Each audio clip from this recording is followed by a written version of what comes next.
when I'm talking about the 1AC, or that first speech, so what we went over, the stock issues or the comparative advantage, that's the 1AC. It's the very first speech that's given.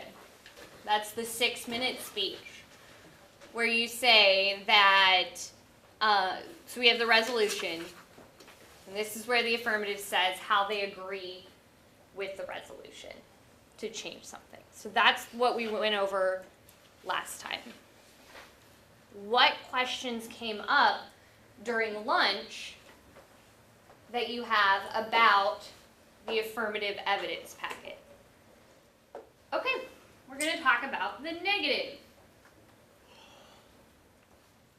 So, we've talked about how to agree with the resolution. The negative is now how to disagree with the resolution or disagree with what the affirmative wants to do. So this is where we start the clash, where in the debate, so we're at the 1NC speech. In the debate, this is where we start to say the affirmative is wrong. We have a couple of ways we can do that. So first we're going to start with how to use the stock issues as the negative, or those burdens, the 5. Then we'll talk about disadvantages and how those work similar to advantages, but how the plan makes the world worse rather than better. Okay? So remember, with the stock issues, with the basic burdens, the affirmative has to have all of them, right? If the affirmative loses just one of the 5 issues, they lose the round. Okay? So one of the things we could start with is, we could answer inherency, and we could say there's no problem in the status quo with the welfare state here in Japan. Or we could say that it's already going to happen, so we don't need to do the plan text because the real world's going to do it anyway. Remember how we said inherency is what is stopping the real world from doing it? So an answer to inherency is saying it's all fine and dandy, we don't need to change anything because it's already happening. Is that the strongest argument we could make? No, but it is one we could make. So that's what this card is saying, piece of evidence. The other place you could answer is you could go to their solvency. And you could say, as the negative, you could say that the affirmative is not solving the problem for whatever reason. And if the affirmative is not solving the problem, should we pass the plan? Should the judge say that we should do the plan text if the plan text cannot solve anything? What do you think? If plan won't work to fix the problems, should we actually do plan text? Should the judge vote for the affirmative if the affirmative cannot solve the problem? No. Why? Why do you say no? Because it doesn't bring any benefit. Exactly. If plan cannot solve, there's no benefit. So we shouldn't do it. There's a couple of ways that you can choose as the negative to argue against solvency. Remember how we have the evidence from the affirmative that says the most vulnerable people, the people that can't speak for themselves, basic income would be good for them? This piece of evidence from, I cannot pronounce this gentleman's last name. Dolak? Or No. Yep, Kajushka? the first one. No, I can pronounce Dolak. Says that it would not help them. There's also one that says, it's not, a basic income won't help the economy and solve for poverty. It would not be enough. We would still have problems of not having enough money to buy food or a home or anything like that. And there's a bunch. So this one is called a turn. And it's saying that rather than giving women the ability to find a better job, it's actually going to make the availability of jobs less. So rather than helping, it's going to harm. It'll make the world worse rather than better. So that's what this piece from Sharkey is saying.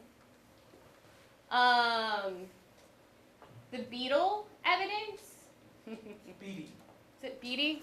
Oh, from here that looks like an L, not an I. Sorry. The Beatty evidence says that instead of helping those that are in need, it's going to harm those that are in need. So rather than doing the good thing, the affirmative says, it's going to make the world worse. Do you see how this is clash? How they directly go against what the affirmative is saying? Do you see this? So as the negative, you have to first listen really carefully to what the affirmative says before you make your arguments. Because not every first affirmative speech is going to be the same. Not everyone is going to choose the exact same things to say. So sometimes, the evidence about, sometimes the evidence about harming those in need will not help us if we're just only talking about the economy in general, right? Because we're not talking about the people that cannot speak for themselves. If we're not talking about issues of gender, maybe the cards about women and getting into the workplace, those don't matter. So you have to, for clash, you want to make sure the evidence that you and the argument you choose to say directly contradict what the affirmative said in their first speech. And so that's also why you have cross-examination, which is where you get to ask questions to your opponent. And we'll go over that more later. So then, there's also a section all about the economy and how a basic income could just harm the economy in a number of ways, and why we should not pass a basic income. Again, you can just choose which ones you want. Feminism arguments. So these are arguments about women being more equal to men, and will the basic income help? These arguments say, no, it will harm. It won't make a woman's life better. It'll make it worse. There's a couple different ones for that. Oh, there's one. Then we have things specifically called turns. Okay? What these are is, let's say that the affirmative does not bring up the topic of a black market. Okay? Selling things illegally or doing things illegally. Affirmative doesn't talk about that. But the negative wants to talk about how a basic income would cause a black market. You could read this card from Brasser, who talks about the Yakuza specifically, and how in the system now they already use social welfare money illegally, and they get people to give it to them so that they have more money, rather than people spending the money on food and health care and stuff like that. So it would make the problem worse. So it's called an independent reason to reject what the affirmative is saying. The black market in and of itself is enough reason. We don't want to make it any bigger, so don't pass the basic income. And this is where impact calculus comes into play, right? Is the black market worse than helping women? Is the black market worse than maybe helping the economy? And that's where reasoning is what we use to talk about that and to try to persuade the judge. So then there's other ones. Brosser also talks about how there is, specifically right now in Japan, a specific group of men that are on social welfare that, if they tried, could probably get a job, but just don't. And so now, if we introduce where everybody just gets paid a lump sum of money, are people going to work? Or are they just going to be like, watching TV all day, bye, and then nobody does anything? So the whole economy becomes problematic, right? Nobody's making things. Everything falls apart. Then what do we do? It's another argument you could make. All right. So those are the stock issues types of things, where we talk about harms, you don't help solve them, you make them worse, that there's not a barrier for inherency, or that you're not solving the problem. The problem will still exist. Okay? Those are the direct burden answers. Now there's a thing we need to go over called a disadvantage. Okay? What the disadvantage is saying is it is a story about why the affirmative plan is bad and going to cause a lot of problems. So rather than making the world better for a specific reason, it's going to make the world worse. That's a disadvantage. Just like the advantage that has 3 parts, a disadvantage has 3 parts. Subpoint A is the uniqueness.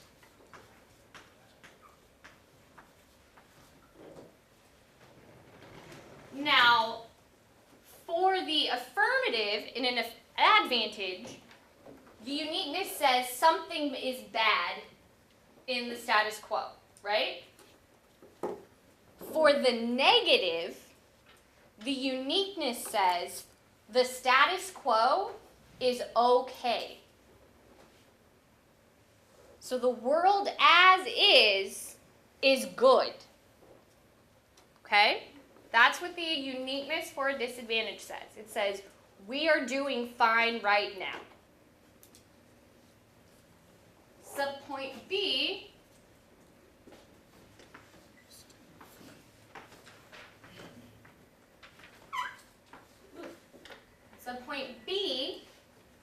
is called the link. The link says, if we do plan, so if the plan would become a law, the status quo will become a problem. So we're going to make the world worse.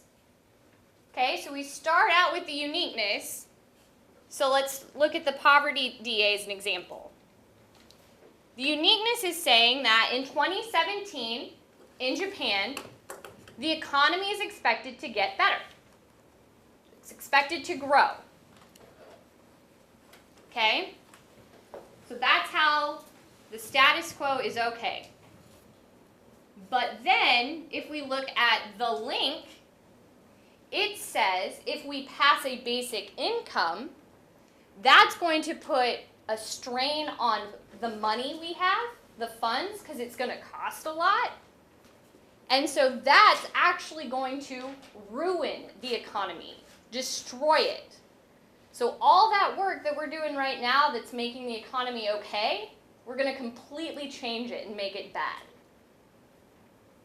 And then finally, we have the impact, which is the exact same as the impact for an advantage, where it says, this is why we care. This answers so what. So for this economic poverty disadvantage, it talks about how an economic downturn in Japan would affect children the most and raise poverty levels. So it would make life for people, specifically little kids who can't get a job because, they should be in school, it makes life for them worse. So, if you're debating, and as the negative, you read this, you're saying that we need to stick with the status quo so that we do not harm kids. We would harm more people with a basic income than we would if we just don't change anything. Or if we try to help, we'll actually harm. Does this make sense? So there's the three parts. The uniqueness. How is the status quo okay or good right now? Then the link. If plan is passed and becomes a thing, what would happen to the status quo in a bad way? And then the impact. Why do we care? Then what you do after you read the disadvantage is then you use your reasoning and your warrants to explain why that means the judge should vote for the negative and not vote for the affirmative. Okay, so that's where we get into impact calculus and comparing the two different sides of the story.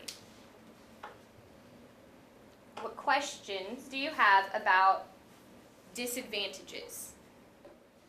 Clear as mud or clear as crystal? Great or we don't know? Great? Okay. So, there's a couple different ones you can read. Just like the advantages, you'll choose as the negative if you want, 1 or 2. Again, it depends how fast can you read in English. So we have the poverty DA, and then we have poverty DA extensions. Again, that's just more evidence. Okay? So just more the evidence that talks about the economy's growing, how a basic income would harm the economy, and more reasons why poverty for children is bad. Bunch of them. Okay, then we have what's called a welfare state DA. Sounds super complicated. It's really not. All it says is, right now in Japan, citizens are obligated to work to make money when they can, right? You can't just be like, hey government, take care of me, thank you, goodbye. You can't do that, you have to work. But, and that's good. But then the link is saying that if we just pay people money, they're not going to do anything. They're going to stay at home, eat pie, and watch television, and sleep. And that's it. And then, so if we let them do that, it lets the government control your life even more. So instead of you being like, well, I want to buy apples instead of oranges, maybe the government is like, everyone has to eat oranges. Period. No one gets any choices anymore. And then we have the impact of why that's a bad thing. Why is a government being able to tell you what to do every instance, every choice you could make, the government says, no, it's not a choice. This is the answer. Why is that bad? Well, this piece of evidence here from Rogan talks about a bunch of different things. Okay? So it's just saying that allowing the government to tell you what to do is bad. It's all welfare state means. And encourages dependency. Yeah, it encourages you to only rely on the government. You don't do anything.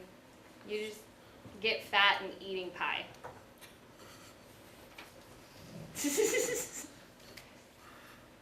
Then we have, again, just extra evidence for the welfare state VA. And again, if you want to move evidence around for your first speeches, you can absolutely do that. It's okay. Impacts. All right, and then we have one more disadvantage that you could run. It's called the women's rights disadvantage. This one says that in Japan right now, women are getting more political, that they're getting more places in the government. It talks about how the 3 women historically that have, the Tokyo's first female governor, Japan's new defense minister, and the opposition Democratic Party's first-time leader the first time is being led by a woman, right? So in the status quo, women are getting places in the government. But then it says, if we give women a basic income and give everybody a basic income, women are going to start losing the ability to participate in politics because it seems that they've gotten what they wanted. The ability to, have money, live on their own. So all women's issues are done. We don't need to listen to women. It's all good. Which then comes down to the impact that says women address issues in politics at a unique level that men do not. And if we don't have women in politics, we're going to have a lot of problems because a lot of men are just going to sit there and fight. And they're not going to try to solve problems. Whether that is true or not is up for debate, right? Which is why we debate. And so those are the 3 disadvantages you can choose to read. It is not required that you read a DA or a disadvantage, but why do you think it is a very good idea to read a disadvantage? You don't have to, but why would you want to? Why would it help you win the debate if you read a disadvantage and argue that the affirmative makes the world worse? Why would that be something as the negative you want to say? Why would that be something as the negative you want to say, that the affirmative is making the problem worse or the world worse? Someone try. You can't get it wrong. There's only the chance of getting it correct. So, I think we would refute the affirmative's stance that the status quo is okay. Not only are we refuting it, but we are also saying that you're making it worse. So it's like 2 in 1. right, it's the clash part. It does 2 things. One, it says the status quo is not a problem, and says, but you make the world a bad place. Right? So you get to do 2 things at one time. You get to say, right now there are no harms, and also say, but if we do plain text, we make the world a bad place where nobody wants to live. So we should not do it. We should stick with how the world is right now. Remember presumption from yesterday? That we presume that the status quo is okay. And the affirmative's job is to prove we need to make a change. So if the negative shows that making a change is bad, we wouldn't want the judge to make that change to the world. We'd want to say, nope, we're going to stick with things how they are.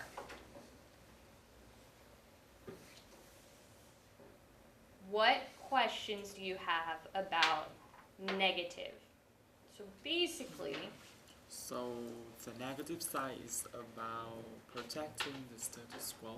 yes, so the negative side is about protecting the status quo, protecting the world as it is. So they have to presume that the status quo is doing fine.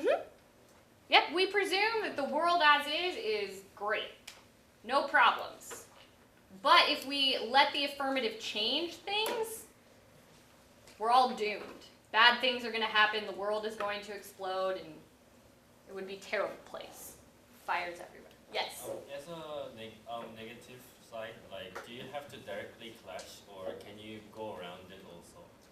You can kind of go around it, but why the direct clash is always best, because it allows you to talk about and compare the different scenarios. Now you may want to say, like with the turns with the black market, that, well, okay, you may help women, but you create this black market, which causes a whole lot of problems. It lets the Yakuza become more powerful, which is bad. And then you can compare those two things together. Does that answer your question? Yes, so like, can you say something that maybe they might have not prepared, Mm-hmm. like so to attack? Yeah, absolutely. If you're like, I have an idea that the affirmative probably hasn't thought about, and here is a bad reason for this is why we shouldn't pass, absolutely say it. That's part of debate. Can you outthink your opponents? Can you surprise them with something and put them on the spot where they're going, oh no, what do I do? And then you're sitting there going, you're right, vote for me. And they have nothing, they're like, "Ugh." So yes, absolutely, if you think of something, do say it. Just don't lie about it. What other questions? Sorry. Yes? Does negative have stock issue? I can't hear you, I'm Does the sorry. negative have a stock issue? Oh, does the negative have stock issues? Yes, in that we try to prove that the affirmative is not fulfilling the stock issues. So the affirmative has to solve the problem, right? As the negative, we want to say the affirmative does not solve the problem, or there are no harms, or there is no inherent barrier, no one to blame. So we just are trying to prove whenever the affirmative says yes, we want to say no. Or if they say no, we say Yeah, yes. or if they say no, we want to say yes. So negative is more easier than Not necessarily. Not always, because sometimes the affirmative may think of something that you didn't think of as the negative, and so you're going, oh no, what do I say? So each side has its things that are easier and things that are harder about it. I would not say one side is necessarily easier or harder than the other. You're welcome. Yes. Can negative sides point out not only the situation, the solution makes the situation worse, but also the solution would not make any difference or a small difference. Mm-hmm. Your solution is good, but it doesn't make any. It's not as good as it needs to be. Yeah. Yeah, that's proving that you're not solving enough. Not solving or solving a small amount. Right. Which is why you would want to run a disadvantage. Because if you can win that the affirmative is just solving a little bit, but they also cause a big problem, right? So even if they solve a little bit, that's not as important as avoiding the catastrophe that will happen if we do their plan, right? So you can compare the impact, right? They cause a disadvantage, but they only solve a little bit, right? So which one would you vote for? Solving a little bit or avoiding a big disadvantage? Right, avoiding a big disadvantage. So, so should negative sides only focus on the big catastrophe I rather think than the small amount of alpha? you should do both. That way you can do the comparison of saying they solved this little tiny bit, but here's the huge problem they make. If you don't make the argument that they only solve a little, the only thing you have to say is, oh, but they make a big problem. Well, what's the affirmative going to say? Oh, but I solve a big problem, right? So you want to prove that they're not solving a lot and prove that they're causing something bad. You're welcome. Very good questions. What? I was just going to say, it's like Donald Trump. You know, Donald Trump has these ideas that, you know, are popular with a small segment of the American population, right? So he appeals to this small group of people. But at the same time, he's upsetting the rest of the world, right? So, Trump bad, right? What other questions do you have? These are great questions, especially for after lunch when we all want to take a nap. Yes? I have one regarding the plan for the negative side. So do we say that our proposal is to not adopt the policy, or do we actually Reject the suggest- affirmative. Reject the affirmative. Okay. Vote negative, reject the affirmative. Okay. You don't have a specific plan I text. don't have to introduce. No. Because, I mean, essentially you are saying the status quo, right? Keep the status quo. Your plan, your proposal is what's already happening. But there might be things about the current system that you don't really want to endorse, okay? So it's sometimes better to just kind of think of it as, we just don't want the affirmative. The affirmative is bad. Even if the status quo is not perfect, the affirmative is going to be worse. So reject the affirmative. Okay, so the next item on the agenda is what are called spontaneous argumentation exercises, or SPAR debates. These are really quick debates. You don't need any evidence for these, okay, unless you just happen to know something, but don't make it up. And we can have fun with these, okay? So what we will do is we will just randomly pick two of you. Just going to be one person against one person. And the point of this is essentially twofold. One, it gets you up and it gets you to speak. Okay? So it gives you a little bit of practice to speak. And then the second thing that it does is that it helps us to understand basic arguments.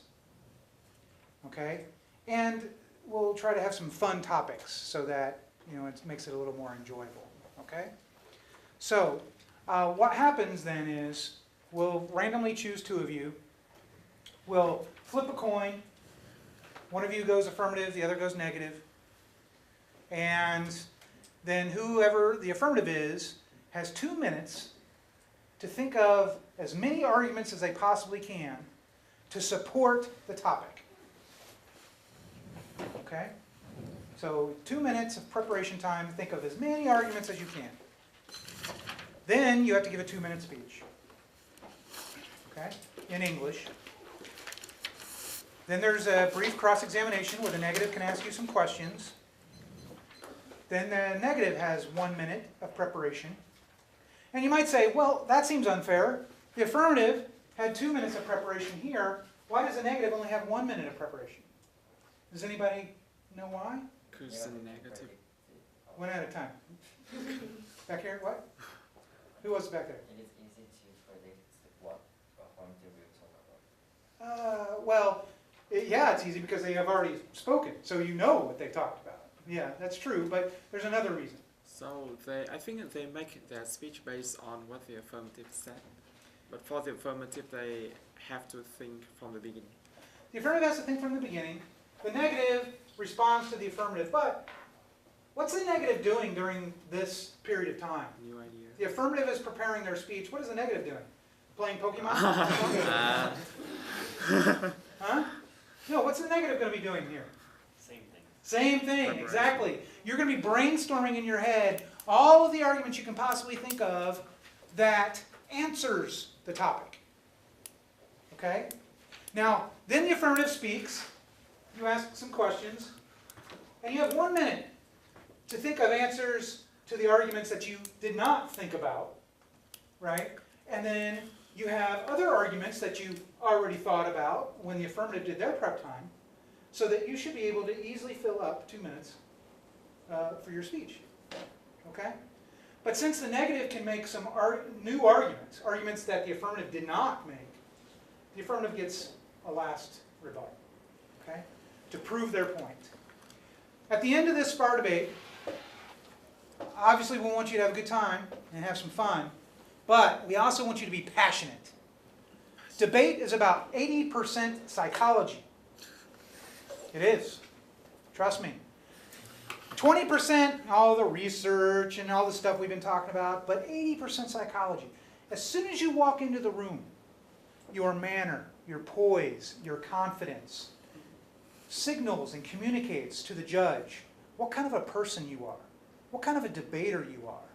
And then when you're up here giving a speech, the way you deliver that speech should have confidence, should have charisma, should have passion. You should evoke a sense of awe in your judges. If you're up here just saying, well, I think that this is important and I really hope you take pity and vote for me, do you think the judge is going to vote for that? No. No, that doesn't persuade anyone. So you need to sound like you know what you're talking about and sound like you mean it and that you are going to win. Okay? That also means for some of you, you need to speak loudly. Project your voice. Okay?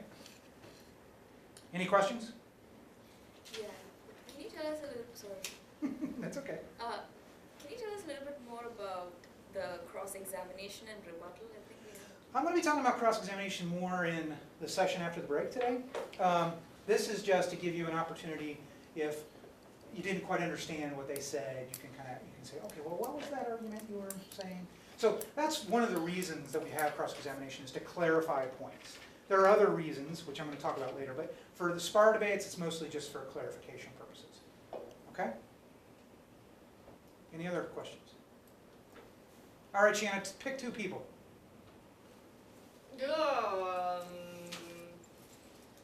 How about Lucas and Gentleman in the Orange? Nah? Oh, No. me? Yes. All right. Lucas is like, Okay, Nam, call it. Oh, we should probably choose a topic first. You got it? yeah, let me open them up. Well, I have it written down. Well, I don't have Can it. you pass it? I have it open. I just got to literally open. Okay. Here's the topic. If you're affirmative, you have to support it. If you're negative, you reject it. Okay? You ready? Oh, and by the way, for the rest of you who are not debating, you should practice trying to take notes. Okay, we're going to talk more about that tomorrow, but at least right now, just start practicing. Okay? Here's the topic. Extraterrestrials exist. Extraterrestrials exist. I don't know how to spell it. You don't have to spell it. Just put E.T. E.T. phone home, right? Extraterrestrials. Aliens. Creatures from space. They exist. Okay? All right, Nam. Hold on. Now, Nam, you call it in the air, okay? Heads or tails? Heads or tails? Say one or the other. Tail. Tails. Okay. It is tails. So do you want to be affirmative or negative? Negative. You'll be negative. Okay, you're affirmative. Start prep time. 2 minutes, right? 2 minutes. All right, time begins.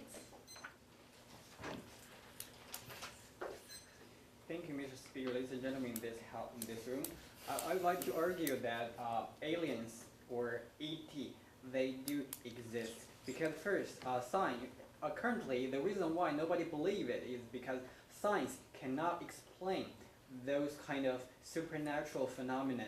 However, even if the current science cannot explain those kind of phenomena, it doesn't mean that that they do not exist, because maybe it is because the science is not developed enough to explain those phenomena. And secondly, there have been many records in our history to show that there are someone or some creatures from the outer space that come to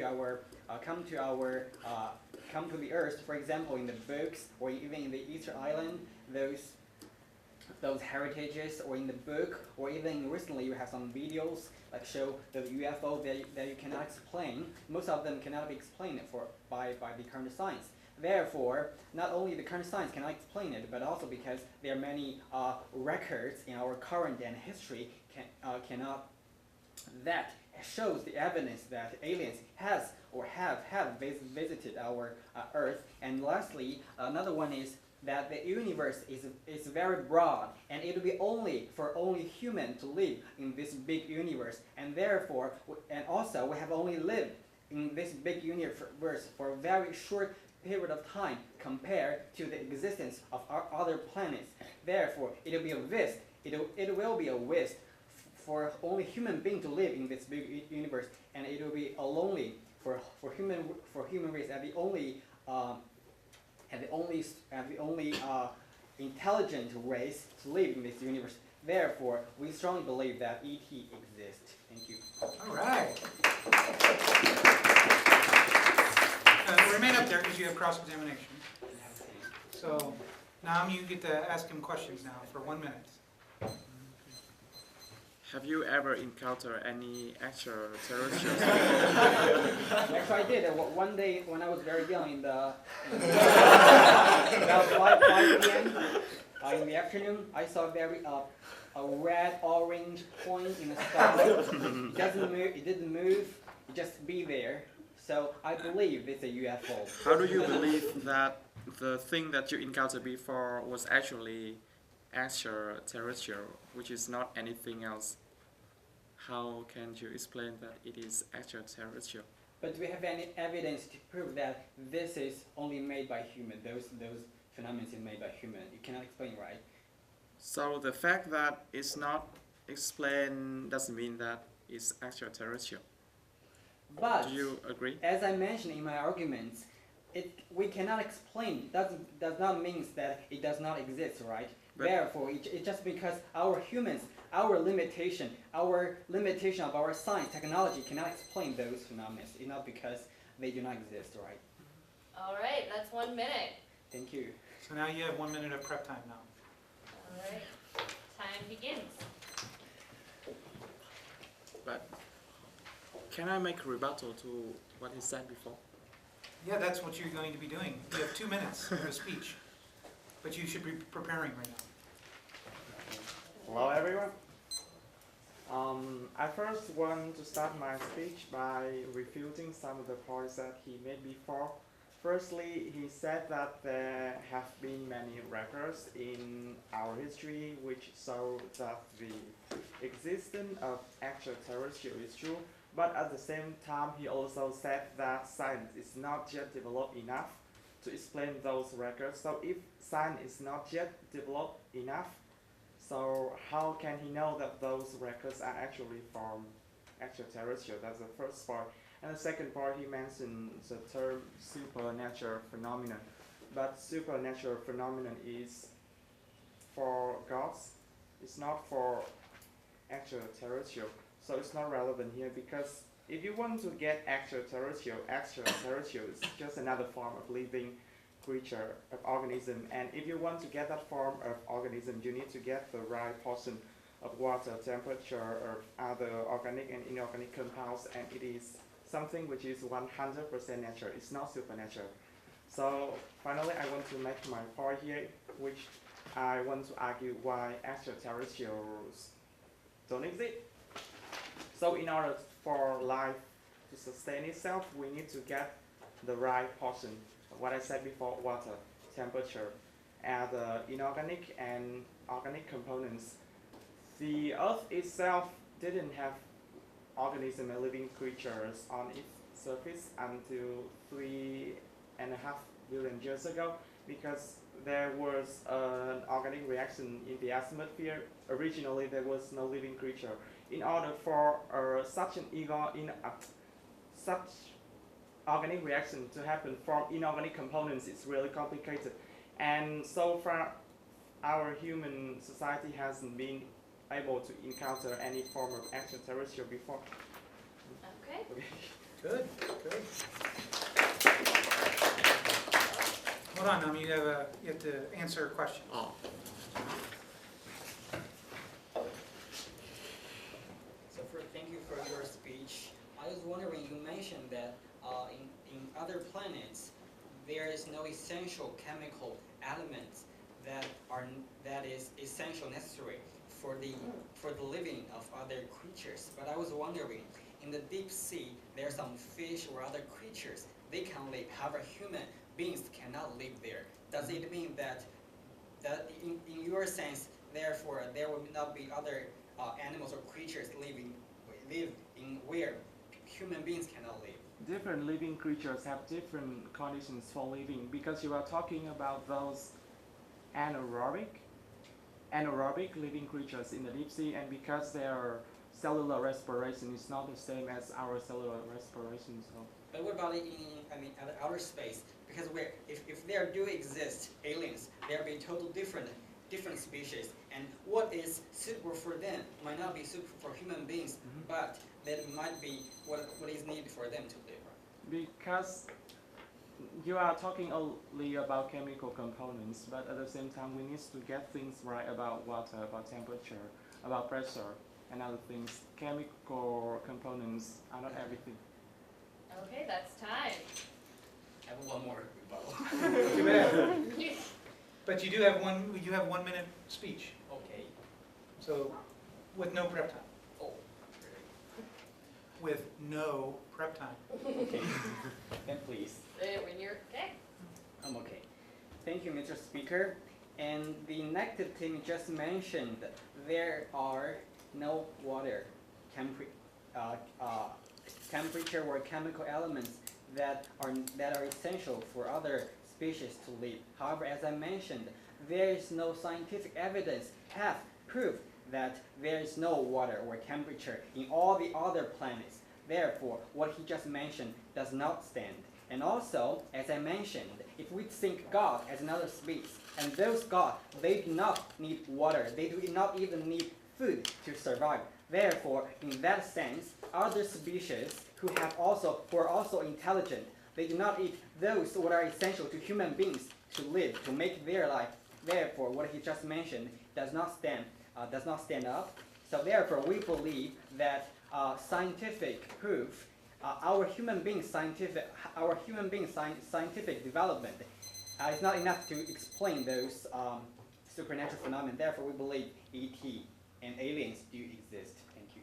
All right. Well, so first of all, thank you to both of you, right, for being the first ones to be our guinea pigs to actually do a debate. But what can we learn from this experience? What did you notice, both good and bad? Yes. They are reading their notes. Okay, is that good or bad? I would say it's not good if it was like a competition. Well, that depends. In policy debate, in competitions, people have their evidence and they read the evidence. Okay? In parliamentary debate, there is no evidence, that one reads. Now, they may take notes, and they may have their notes with them, okay? But in policy debate, you can have your notes, and you have your briefs, with the evidence, and you will be reading from them, as well as, analytical arguments off the top of your head. But, that's not necessarily a bad thing in policy debate. I mean, because they're looking down, they look less Ah, okay, that's a good point, sure. What do you, I mean, overall though, what did you think? Did you think that they were confident, that they believed their arguments? Did they project their voice? Could you hear them? Yeah? Were they clear? Did you understand their arguments? What about this? Was there a clash? Yeah. Yeah. So Lucas made 3 arguments in his first speech. The first one was pretty much just a rationale for why the other 2 arguments make sense. So Nam gets up, and does he answer the second and the third argument of Lucas's speech? Was there a clash? Did Nam answer those directly? Yeah, he did, right? And he, in addition, he also offered up his own arguments. And then Lucas answered Nam's argument, didn't he? But what did Lucas fail to do in his rebuttal? We're going to talk more about this after the break, but so Lucas answers Nam's point. But does Lucas really go back to his original arguments and emphasize them? He mentions them, but his initial arguments about why extraterrestrials exist do not get much attention, do not get much emphasis in his rebuttal. Instead, he's playing what we call defense, right? He's responding to Nam. And what that means is Nam is controlling the debate, right? If Lucas is worried about Nam's arguments and spends most of his time in his rebuttal talking about Nam's arguments, then what goes by the wayside? Or what goes overlooked? His strongest arguments, right? His strongest arguments don't get emphasized. And that could be a real problem, okay? So remember, you want to amplify and strengthen and remind the judge of your arguments, while you also have to weaken your opponent's arguments. And then ideally in the rebuttal, you're going to compare those. Okay? So my opponent's arguments are really weak, they're not very good, but my arguments are really strong, not answered very well, and because of that, I should win. All right? One other thing I want to point out, and maybe Shanna has something she would like to say too, but one other thing I want to point out is, in Nam's speech, there was one point where he said something to the effect of, if science is not good enough to understand if extraterrestrials exist, how can he know that they do exist? In other words, Nam's argument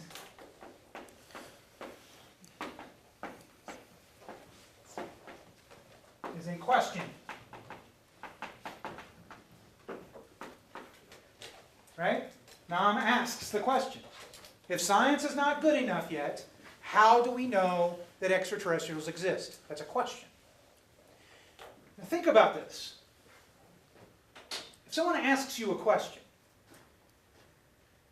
does that mean that the person asking the question, in this case Nam, is he confident about his position? Or is there some uncertainty? Because, after all, he's asking a question. He's asking you, the audience, or he's asking Lucas, hey, help me out here. What's the answer to my question? I don't really know, so answer my question. Versus, or instead of, now I'm getting up and saying, science has not developed sufficiently for us to understand the extraterrestrials, or if extraterrestrials exist, which means we cannot possibly know if they exist. Which is stronger? How can we know if they exist? Or we cannot know that they exist because science is not developed. You see the difference? If you make an argument, you should state it declaratively. A declarative sentence. A sentence that sounds like it is fully contained, right? It is what I'm saying it is, versus an interrogative or a question, which leaves it kind of open up in the air. How can we know? Well, I don't know. How can we know? I mean, that's good, right? I mean, Nam's argument is good, but it would be much better if it was stated declaratively. Gentleman in the hoodie, gray hoodie. Is that Andrew? And Andrew. Andrew? I'm really, really bad at names. Me too. Like, even my students. And let's do the gentleman in the black. Your name? Saka? Okay, so Andrew and Saka. Okay, Do you want me to pick the topic? sure. How about anime should be banned? Anime should be banned. Should be eliminated. Stopped. No more anime. Yes. Should. We ought to ban it. Yeah. It should be. We can't watch it, or. It's a good idea if it no longer exists. So it should be banned. That's hard. What is a synonym of should? I know. Ought. Hmm? Spell. Oh, spell.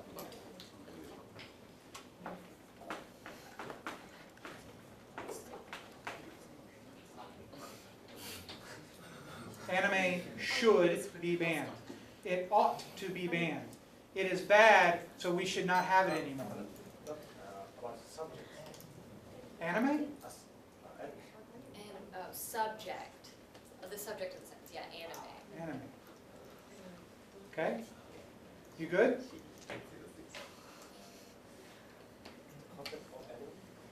Yeah, anime. Just the product anime. Yeah, you know, no more anime.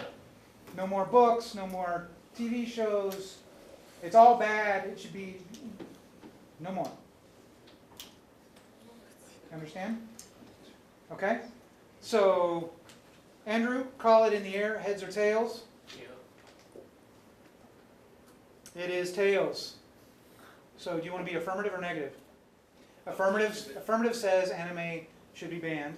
The negative says no, it should not be banned. So, affirmative or negative? You can choose it.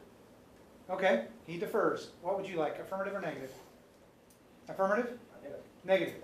All right, so you're affirmative. 2 minutes preparation time. Time begins. Thank you, ladies and gentlemen. I strongly believe that anime should be prohibited, and there are two reasons to support my idea. The first one is that the negative impact of the anime, which is addiction, such as gambles and drugs, are strongly regulated and banned by country because it has a strong power of addiction. Anime also has a strong power of making people be addicted to it, and it causes many serious social problems, such as since they are addicted to seeing animation, they reject to go school or other social activities because they are so addicted to animation. And the second one is that the negative impact of violence. There are many animations that includes that contains violent stories, and that it can also strongly gives a negative impact to people, especially young children, and since they are very easily to imitate, those are in the animation, and it can also cause to the crimes, and which is which strongly impacts negatively. These are the two reasons why. Thank you.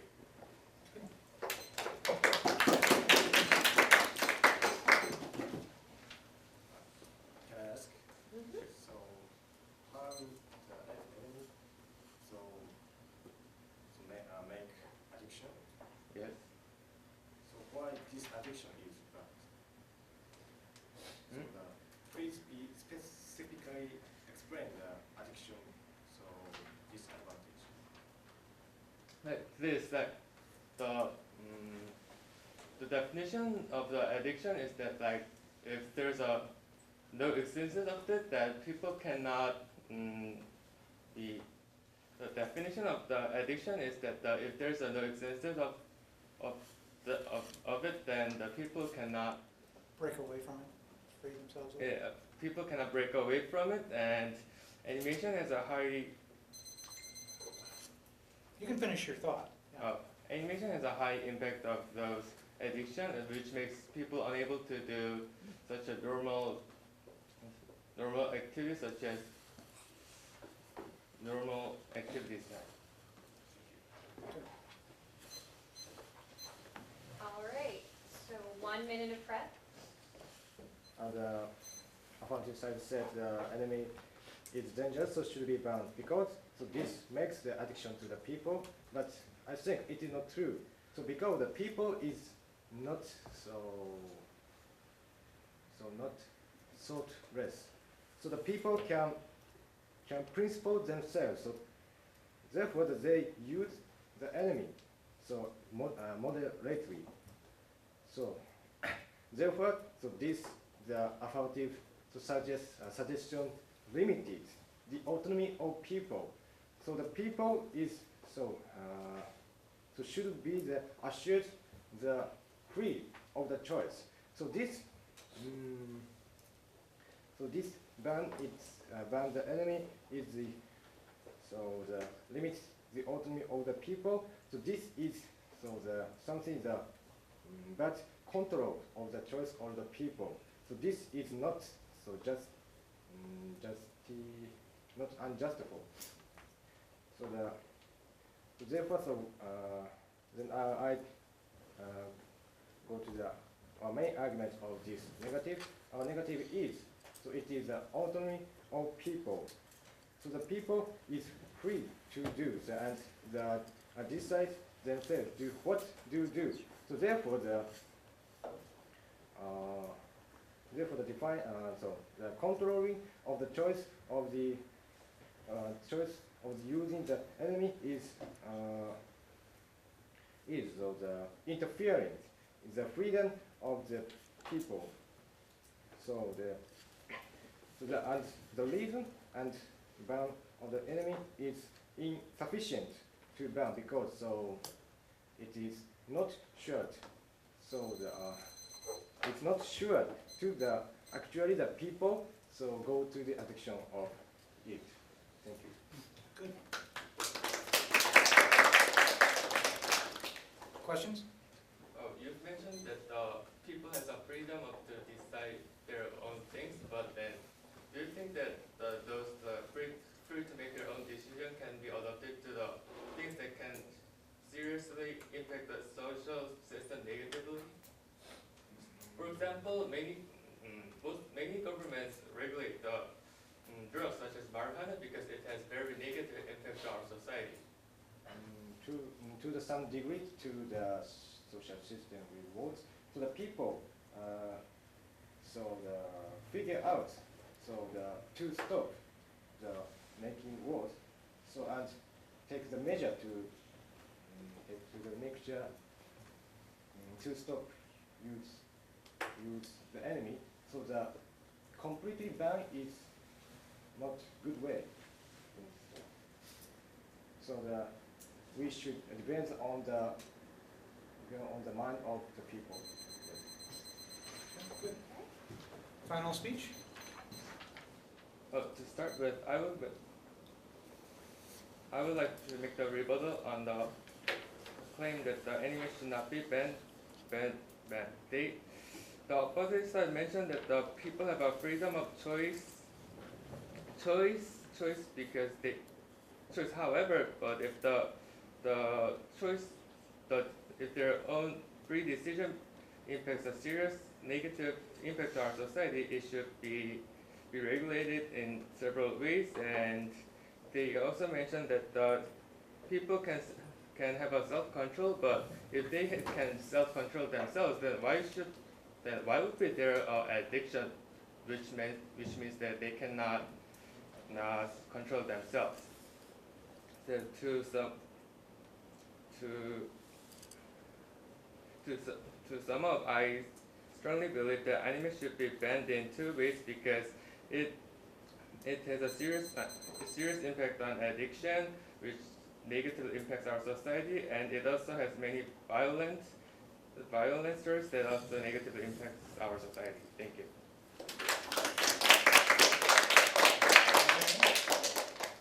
All right, so again, you get to your points at the very, very end, right, with the buzzer going off. So your last speech is playing defense, again, based upon his argument.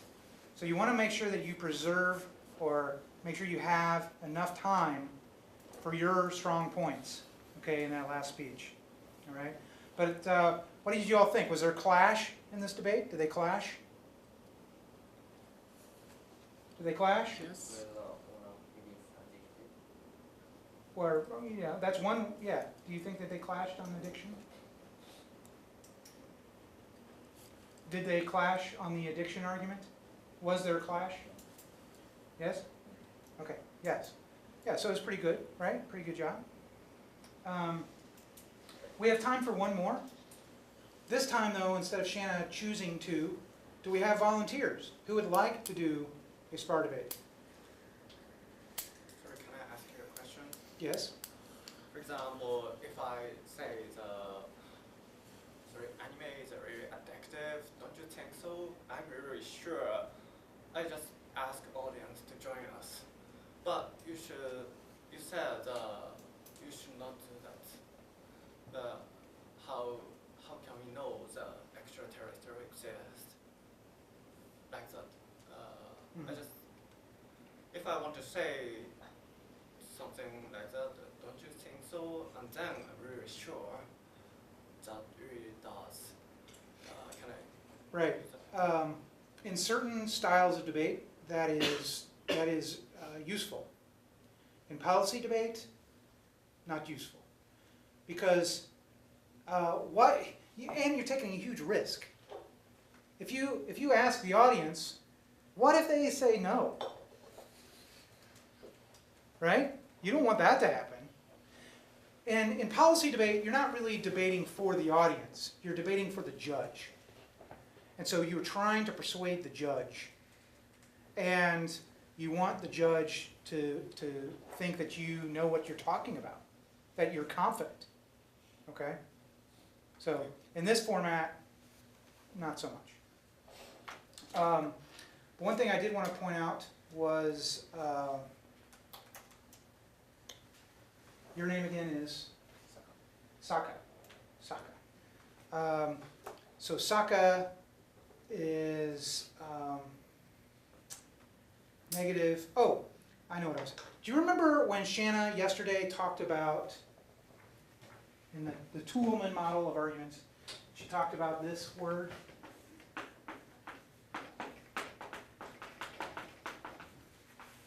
Remember this? You make an argument, but there's a qualifier. This particular topic, if anime should be banned, is a problem, right? Andrew comes up and defends the topic, like I asked him to do, but he could have said,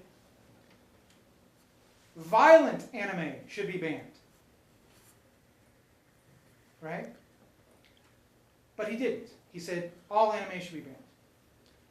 Saka, you could have come up and said, he talks about violent anime. Okay, but that doesn't mean that all anime is bad, right? So you could qualify it. You could say, not all anime, some anime is bad, but not all anime is bad. And so he's talking about why all anime should be banned. No, there's some anime that's useful, that's good, that has a good positive message, right? And there's no reason why that should be banned, right? So think about that too. Think about how you could be a little more strategic with your arguments, given what's given to you, all right? Yeah, then can affirmative can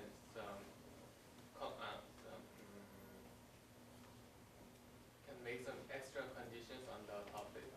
Yeah, you could. Now, if you were to do that, if you were to say, if you get up and you say, violent anime should be banned, then Saka could come up and say, well, he is supposed to defend why all anime should be banned.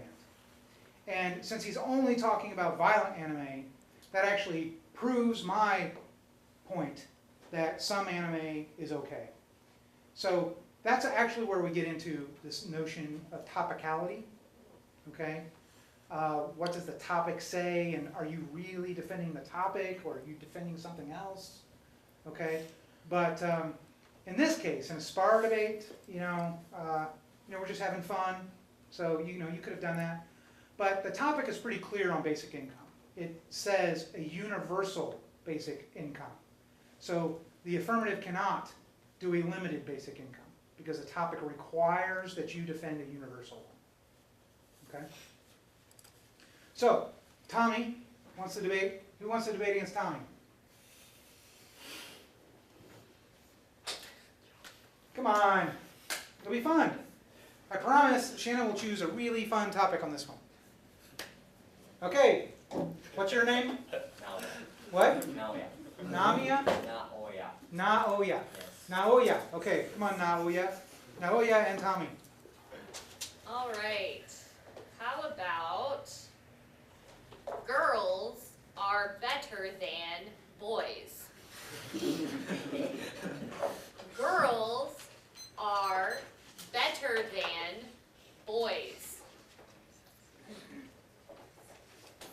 All right, Naoya. Both understand the topic? Naoya, you call it in the air. Heads or tails? It is tails. What would you like? It's always Affirmative or negative? negative. 3 points coming from coming from me to support the argument that girls are better than men. Firstly, we have to notice the girls are in many cases are more kind than men, right? In many cases, the girls make a friend. In many cases, and even they have the conflict, they not to appeal to violence. They talk and they solve the problem without any violence. But in the case of the men, they basically punch and they try to solve the conflict through their violence, and they easily appeal to the violence. In this case, we have to notice that we have to be peace. And from this perspective, we think girls are better than the men. And second reason is the women have so aggressive and powerful, especially recently, because as we know that historically the women are to some extent underestimated or discriminated because of historical reason. But now, as we can see from the feminism movement or those kind of things, women have the power to change their situation to a minor situation, from the minor situation towards the better plus situation. They have so aggressive and powerful in many cases, right? But on the other hand, men mainly they are so conservative because, as I said, in the return to women, they are very they stand in the higher position in historically than men, than women. So in many cases, the male don't want to change the situation. Not so likely. We can see it we can see it from the cooperation situation, those kind of things. Women have the more aggressive and powerful to change the situation and to improve the situation more and more than men. That is a very important point. Women are very cute, right? Because of that women's cuteness, they can make the situation and the world happy and make people relax, right? For example, I love the Aoi Yu. She's the actress, Japanese actress. Because of her, by seeing her, I can relax every day, and I can be happy by seeing this. But in many cases, men cannot do that because they are not cute, right? For this reason, women are better than men. Wow. Yeah. All right. 1 minute for questions. Sir, who have the power to make babies? Who have the power to make babies? Both. If you don't have boys, can you make babies? This is also applied to. Just yes or no. Yes. You said that men are more violent Yeah. and punching. So you're saying the girls never punch each other or never Yeah. punch their hands? We have to know, this is the problem of comparison. Of course, some women punch and some women do not, but we think generally, man is more violent than women. This is the Okay, thank you. So you're saying that only women are cute? Yeah, I And agree. so It's unshakable fact, right? So then, are you saying that women will also say the woman, another woman, are the only ones who are much cuter? Yeah. We can see that, for example, Nogizaka 46, right? Women also, this is the women idol group, and women also like that kind of group. Okay. 1 minute for prep. You get 1 minute Yeah, to. I'll put up here. Okay. All right. 2 minutes to speak. Okay, firstly, I would like to tell you that I'll integrate most of my rebuttals in my speech. Okay, first, I want to tell you about two things. The main benefit or the main reason why either boys are better than girls or boys are equal to girls, which he failed to notice that the girls can also be equal to boys, and he's only trying to defend the case that girls are better than boys. First, we believe that, I believe that for centuries, we know for a fact that male dominance existed, and also in this kind of case, we're not only talking about those old people, but we're also talking about the young generations and so on, that he failed to classify the difference between those classes, those type of girls and type of boys, and how old they are and so on, that in this case, he's only defending the case where there are cute girls, so he's only defending the case for the cute girls, and I'm defending the case for the rest of the genders and and so on. And also, I want to tell you that boys are stronger. They take most of the hard works, and also the fact that they handle most of the important tasks, and that is the fact that we know for sure that most of the CEOs and so on are boys or men or whatever you want to call it. And then girls usually they spend much more money, so they're actually in terms of how much money they use and boys use, they use a lot of money. So in terms of the family, in the family, because of this fact that we believe that boys are a lot better than girls in those kind of spendings. And also, lastly, just talking more about what he said that only boys present those kind of punching and violence. Even when you compare in relatively, we believe that if it was a fight between boys and if it was a fight between girls, it's about the same, that how much violence they create. And also, he said that girls are the only cute people, but I want to tell you that women prefer men in the first place anyway, even if there's lesbians. And that is why I want to tell you that boys can be equal to girls and boys can be a lot better than girls. Thank you. All right. 1 minute for questions. Oh, sorry. You're okay. All right, when you're ready. Yeah. One of the merits coming from your side is that most of the CEO is man, but you have to notice that is a clear, the discriminate. This is not because of the capacity of the man, but sometimes the women are neglected merely because they were women, right? Don't you think? We're not talking about those kind of things here, right? The topic exactly says girls are better than boys, and we're only talking about the case, what is happening right now. So in terms of what is happening right now, we know for a fact that most of the people in the position of CEO are men, and they're handling hard or important tasks. So are you saying CEO is important than the household or those kind of things? I mean, it doesn't matter what kind of skills women possess or whether they should be CEO or not, but we know for a fact right now that most of the CEO are men and they're handling most of the hard tasks or most of the important tasks. Okay. Your last speech. No prep time. one independently work towards their side. But before we move on, we have to notice what is the debate. Of course, we are not talking about, don't have to examine each single person, right? We have to think about generally whether or not which side is better. And we are saying is, of course, we do not think the man don't have any good point, but of course we consider man have many good point, but comparatively, we are saying women are better. And so, let me move on to my rebuttal. He said that in the status quo, the many men have engaged in the CEO that they got important work. But premises here is the CEO is important and than other kind of jobs. But we have to notice this is not true, right? Even other workers, that is wonderful, and they can make the situation as engineer the social society and this kind of things. We think CEO is not only good position, a good job. So that argument is making no sense. And here we think that my argument is very important because the reason why in the status quo the many men get a CEO is not they are more capable than the women, but because they are discriminate the women. Women can even she is capable, she cannot get this job. But still she have the power to change this kind of situation by through the feminism movement. But women don't participate in this. For this reason, the women is better than men. Thank you. All right. Okay, let me just say a couple things about this debate.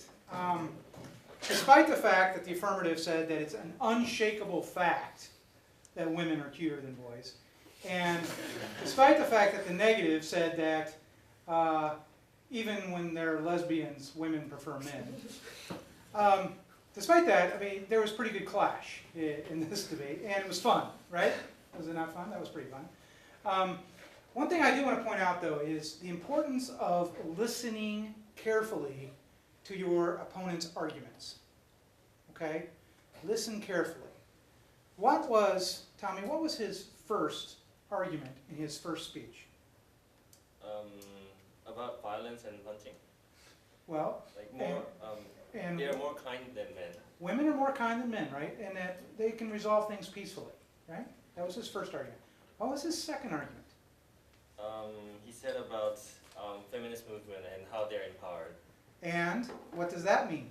He said, because they're more empowered, they can be... this is why you need to listen carefully. He said they can be more aggressive. Oh, Does that not contradict the first one? I see. So listen carefully, and you can sometimes find some problems with your opponent's arguments. Okay? So, and you obviously need to be a little more careful, you know, how you make those arguments. It's not necessarily a contradiction, but the way you said it makes it sound tenuous, you know, like there's tension there. So instead I would have said, or I would encourage you to say, women tend to be more, the first argument, women tend to be more peaceful and kinder and so on. But that doesn't mean that they can't get the job done, right? That women are also task-oriented. Because of the feminist movement, we have seen that women occupy more positions of power, and we see that they are good leaders, right? And you don't need to use the word aggressive, because that word makes it sound like it contradicts your first argument, okay? Shanna, did you want to say anything? No? Okay. Any questions? All right, well, let's take 20 minutes for your break, so please return at 5 after, and then we will have our last session for the day, okay?